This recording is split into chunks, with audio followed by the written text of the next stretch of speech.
Imagine that you are finally there. After 7 months in a metal tin can, piercing the emptiness of space, you hear the hiss of hydraulics. The airlock slowly lowers, and before your eyes appears a landscape that humanity has seen only through the lenses of robots. It is a majestic desert, frozen in time. Rusty dunes stretch to the very horizon. The sky has a strange, almost hypnotic color of pale ochre, and the sun seems like a small, cold diamond in the heights. It looks like a triumph, like the beginning of a new era. You take a breath, feeling the vibration of life support systems in your helmet, and for a moment, it seems to you that you are the master of this world. But at the very moment when you step over the threshold, you realize a terrible mistake. You feel not majesty, but absolute, all-consuming hostility. This landscape, which seemed so similar to the Arizona of Earth, is merely scenery in an execution room. Mars was not waiting for you. It did not prepare a cradle for you. This place is an exquisite mechanism for the destruction of biological life, where every law of physics, every atom of rarefied air, and every particle of dust is tuned against your presence. Your spacesuit is not just clothing. It is a thin, fragile boundary between your warm, moist life and the vacuum maw of a dead world. If this plastic shell fails you for even a second, the universe will not give you a chance for an apology. You will not just die. You will become a victim of processes that the human body was never meant to feel. We call Mars Planet B, our backup airfield, but the truth is much darker. This is not a new Earth. It is a perfect killer that leaves no traces. And now you will feel for yourself why this red dust craves your death from the first second of your stay here. Mars does not just kill. It erases you from reality using methods that make the blood of even the most scientific circles run cold. When we say that Mars will kill you quickly, we mean the laws of thermodynamics. Your main enemy is not the lack of oxygen, but the lack of atmospheric pressure. On Earth, approximately 1 kilogram of air presses on every square centimeter of your body. On Mars, this figure is only 6 millibars. This is below the Armstrong limit, the critical mark of 61.8 hectopascals. In the same second that you lose the tightness of your suit, physics will begin to tear you apart from the inside. This is called ebulism. Due to the critically low pressure, the boiling point of liquids in your body will drop to 37 degrees Celsius, the temperature of your blood. Your mucous membranes, eyes, and tongue will literally begin to evaporate. This is not a myth from science fiction. This is confirmed data from NASA vacuum chambers. Your blood circulation will stop not because of heart failure, but because the vessels will fill with gas bubbles, blocking the flow of blood to the brain in a matter of seconds.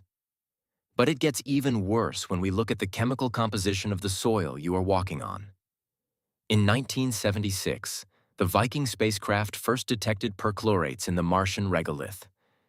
These are salts of perchloric acid, the concentration of which in Martian soil reaches 1%. For comparison, on Earth, such concentrations are considered ecological disaster zones. These compounds are powerful inhibitors of the thyroid gland. They block the absorption of iodine, destroying your endocrine system at the molecular level. Even if you clean your suit perfectly, microscopic particles of perchlorates will settle on the filters and enter your lungs. This is not just dust. It is an active chemical agent that causes irreversible cascade failures of organs.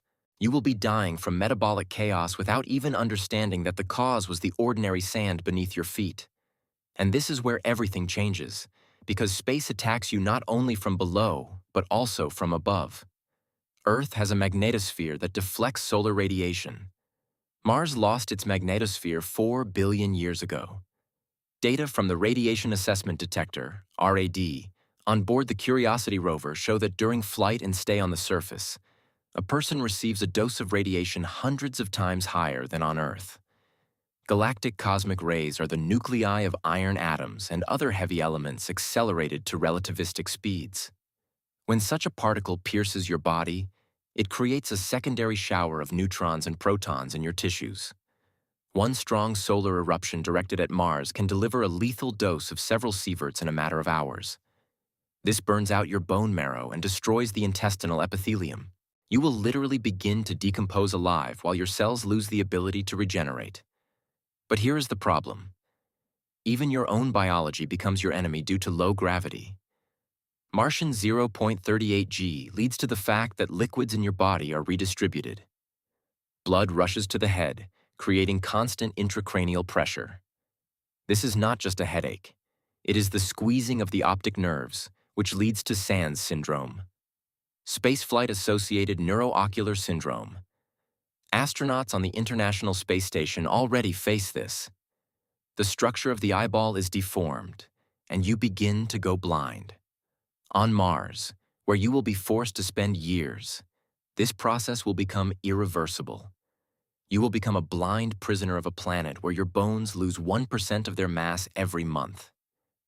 After a year of staying, your skeleton will become as fragile as that of a 90-year-old person. Any careless step or fall will end in crushed bones that will never heal under conditions of disrupted metabolism.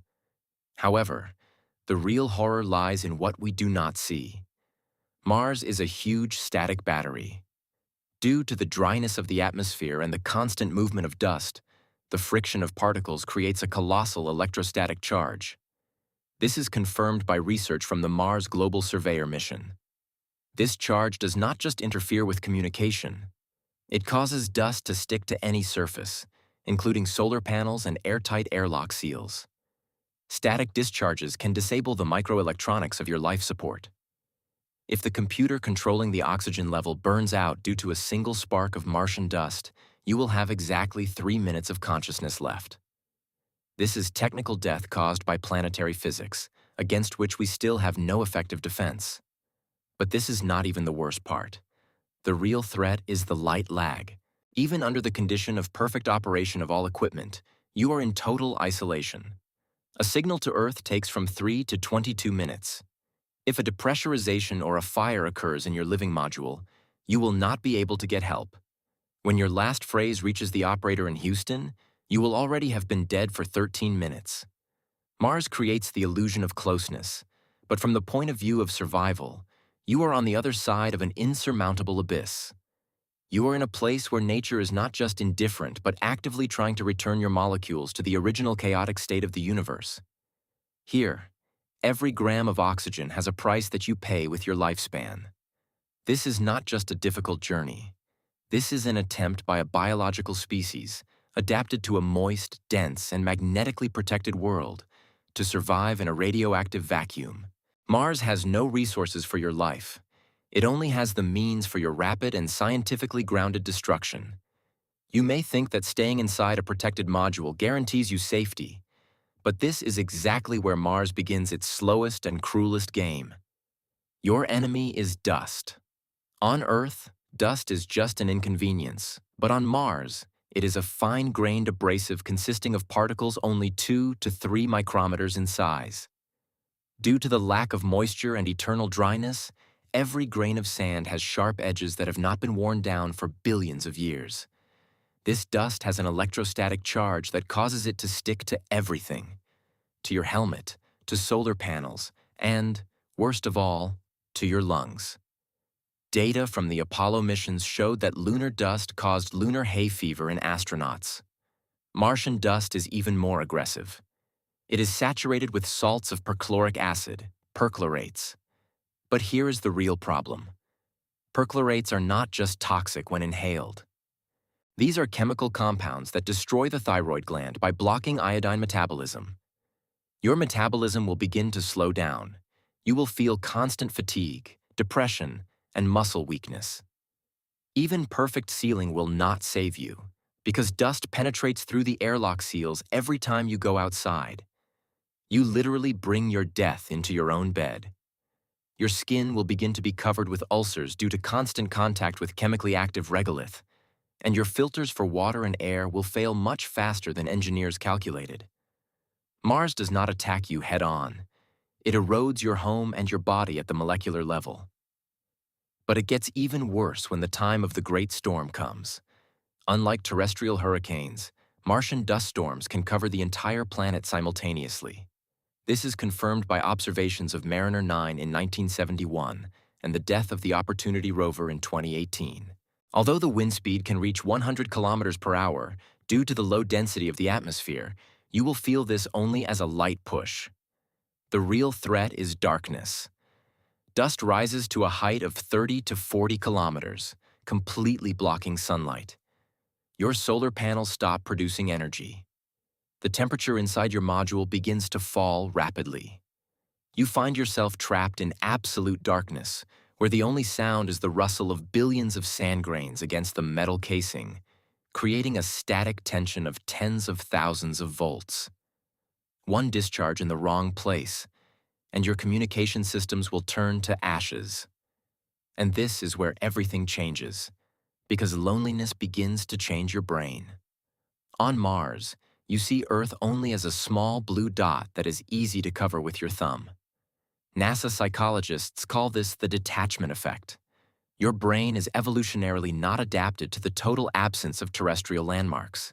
On Mars, there is no blue sky, no sound of rain, no smell of plants.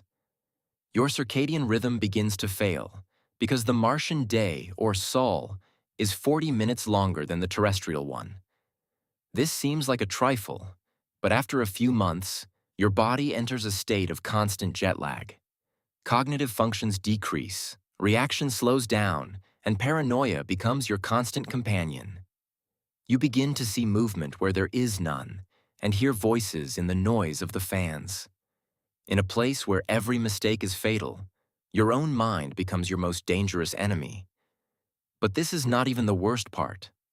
Mars is a planet in a state of geological coma, but it is not completely dead. Research from the InSight mission recorded hundreds of Marsquakes. Unlike terrestrial ones, they last much longer because the crust of Mars is very dry and vibrations are not dampened by liquids. If your living module is located above an underground void or a lens of ice, one powerful tremor can lead to a collapse. Moreover, pockets of methane or other gases may be hiding under the surface, the origin of which we still do not understand. Any drilling or attempt to build an underground shelter for protection from radiation can end in an explosion or poisoning by gases that have accumulated for billions of years. You seek salvation in the depths of the planet, unaware that you are entering a crypt that was never meant to be opened. Your physical degradation at this stage becomes irreversible. Due to low gravity, the heart no longer needs such strength to pump blood. It begins to decrease in size, changing its shape from conical to spherical. Your blood volume decreases by 20%. When you have to perform any physical work, for example, to fix an airlock during a storm, your body simply will not be able to provide the muscles with oxygen. You will lose consciousness from the slightest exertion. Mars literally turns you into a creature that is not capable of surviving either here or on Earth. You become a biological exile, locked in a decaying body. But this is what truly scares. Invisible solar storms. One large coronal mass ejection, similar to the Carrington event of 1859, will destroy all electronics on Mars in a matter of minutes. On Earth, we are protected by the magnetic field. But on Mars, you remain naked in the face of an angry star. Your navigation systems will die, your life support computers will freeze, and your connection with Earth will disappear forever. You will be left alone on a rusty planet, looking at the blue dot in the sky, knowing that there they do not even know how you are dying. The universe is not just inhospitable to you. It is actively erasing your presence, like an accidental error in the code of reality. We are used to thinking of Mars as a desert that can be tamed, but science tells us otherwise. This is a place where matter itself is hostile to protein life. From the X-rays piercing your bones to the perch lorets destroying your hormones, every detail of the Martian environment is part of a mechanism for your destruction. A safe scenario does not exist, because you are trying to live where physics itself says no to you. You sit in the darkness of your module, listening to the wind moving tons of poisonous dust over your head. At this moment, the most terrible realization comes. which cannot be calculated with equations or recorded by sensors. It is the understanding that you are an alien body here. You are an error in the system of this planet. We are used to considering ourselves conquerors, the pinnacle of evolution, capable of adapting any environment to our needs. But Mars does not just resist. It demonstrates our complete insignificance on the scales of the real cosmos.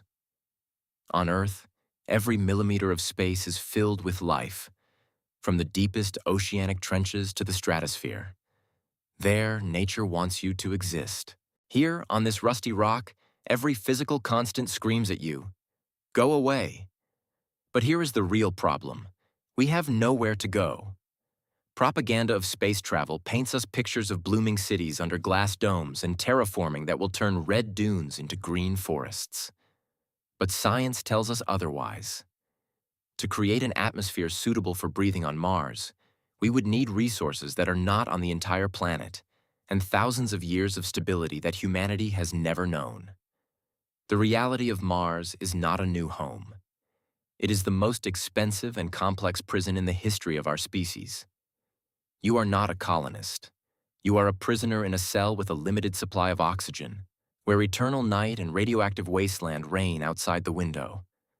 And this is where everything changes, because you begin to look at Earth with different eyes.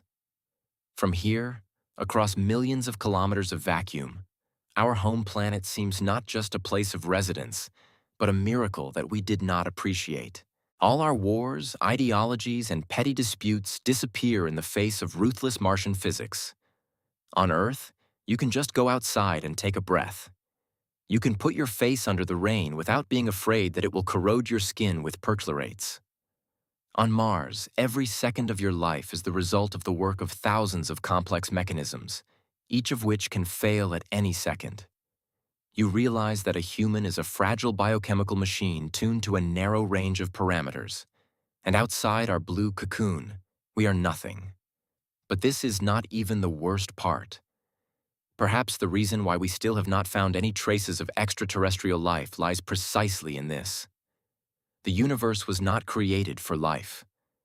It is created of cold gas, lethal radiation, and vast voids. Life is an anomaly, an accidental failure in a great thermodynamic process of decay. Mars is our first real encounter with this truth. It is a mirror that shows us what awaits every civilization that tries to go beyond the limits of its cradle without understanding how hostile the great void is. You look at the rusty horizon and realize, this world did not wait for us for billions of years, and it will just as calmly watch as the last trace of your stay here is covered with red dust. The scientific facts we have gathered, from low pressure to solar rays, are only tools with which the cosmos protects its territory from our invasion. We call Mars the god of war, and this name is justified. It fights us not with swords, but with entropy. It sucks calcium from your bones, destroys your DNA, and erases your mind with loneliness. This is a war of attrition in which a biological species has no chance of victory. Your death here will be not a heroic finale, but simply a statistical error recorded by cold sensors that will continue to transmit data for a long time after your heart stops. But it gets even worse when you realize that we ourselves crave this fate. We spend billions of dollars, build rockets, and train the best minds of humanity to send them into this hell. Perhaps this is our instinct of self-destruction, disguised as a thirst for knowledge. Or perhaps it is our only way to understand how valuable what we already have is. Every second spent on Mars is a painful reminder that paradise was left by us there, millions of kilometers away, and we voluntarily traded it for a rusty grave under a foreign sun. Your story on Mars will end not with triumph, but with silence. Your suit will finally give in, the life support systems will go out, and you will become part of this world. Your atoms will mix with Martian dust. Your iron from the blood will become part of the red regolith. There is some dark poetry in this. You will finally become a Martian, but only when you stop being human. The planet will absorb you, as it has absorbed sunlight for billions of years, feeling neither regret nor pleasure. We look at the stars and see hope in them, but sometimes they are only a warning. Mars is a bright, blood-red warning for all of humanity. It is a reminder that the universe was never created for us. It exists according to its own cruel and unchanging laws, where life is only a short flash in eternal darkness. And when you stand there, on the border of two worlds, you finally understand the main truth. We are not the masters of the cosmos. We are only accidental passers-by who have wandered too far into the forest, where there are no paths, no light, and no way back. Mars will kill you in minutes. But the realization of why it does this will remain with you until your last breath. It is not just a planet. It is a sentence to our desire to conquer what cannot be conquered. And when the dust finally settles on your helmet, in the entire universe, there will be no one left who remembers the color of your eyes. Only red sand. Only eternal cold. Only the great, majestic, and absolutely indifferent silence of the cosmos. The universe is not hostile to us. It simply does not know about us. And perhaps, for us, it is for the better. Like and subscribe to the channel. Become part of our crew. In this cold space, we stick together until the last atom dissolves into nothingness.